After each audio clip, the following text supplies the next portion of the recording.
so, Kyros, we shall go to Dressrosa and have bloody adventures, and the great whore will suckle us until we're fat and happy and can suckle no more.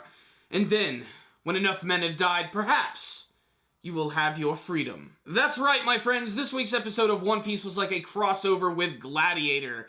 The only things that were missing was Superman's dad and Johnny Cash. So this week's episode was all about the backstory of Kyros, the legendary warrior and gladiator who defeated 1,000 men. This guy's pretty hardcore. He's kind of like John Rambo, except that he has a much bigger heart. He just wants to have a family. Early in the episode, Kyros is imprisoned in Kurita Coliseum and forced to be a gladiator for murder, and he doesn't want to go through any of this. He strictly just wants to be killed, and he feels like he doesn't want to have to go through the ring that King Riku is basically throwing him through.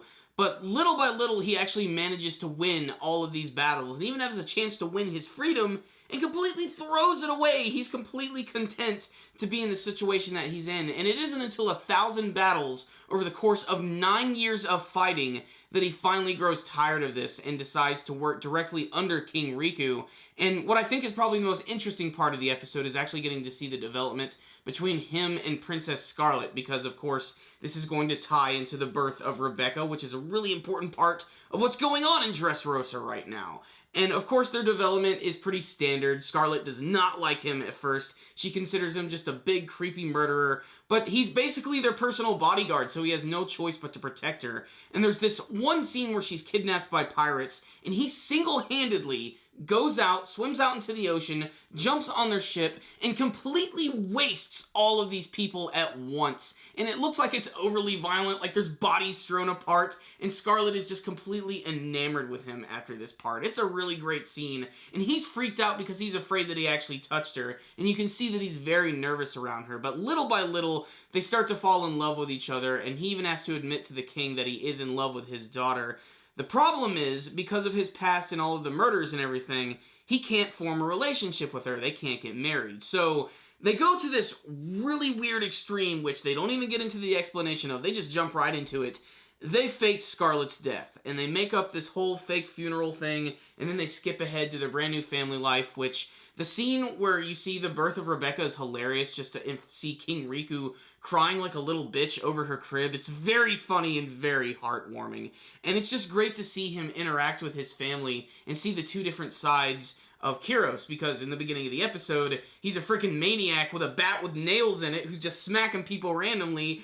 And by the end of the episode, he's freaking like the dad from Full House. It's ridiculous.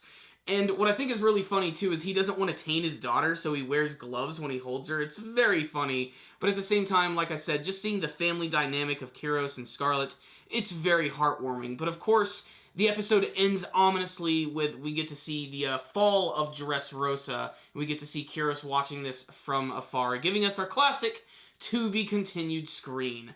So what's the rundown on this week's episode of One Piece? It was very good. It was the backstory of Kyros, who is a very awesome character in this arc, and I think they did this episode justice.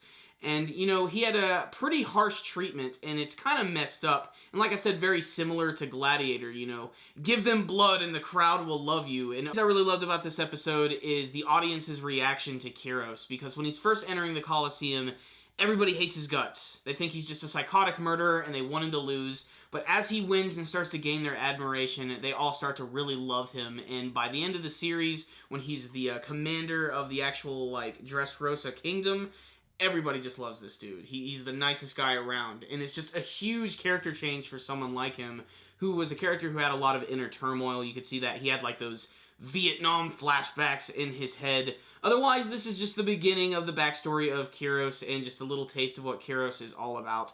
I think he's a really funny and just really badass character. I just think he's really awesome. He's a character who doesn't have to have any special powers or hockey or anything. He's just a big, bad motherfucker with his fists and a sword, and he will mess you up. This week's episode was a lot of fun, too. I just really liked the backstory. You know, a lot of the times when they get to this part of, like, every, like, arc in One Piece, sometimes it can be boring and really drawn out, but they got through it really quick in this episode, and I commend them for that. There's still a little bit more to learn, but still I'm really interested to see how they're going to handle that. This was just a cool episode that is expanding on the very awesome, mysterious, and cool character of Kyros. It wasn't a perfect episode, but it was still a pretty damn good one, so I'm going to give this week's episode a 4 out of 5. Check it out, One Piece fans. Pretty good stuff. Thank you guys for watching my review. If you liked this video, please give it a thumbs up and make sure to share it with your friends. Before you guys leave, please tell me what you thought about this week's episode of One Piece in the comments section below. Did you love it? Did you hate it? What did you think of the Kyros backstory? And what do you want to see from the rest of the Dressrosa arc?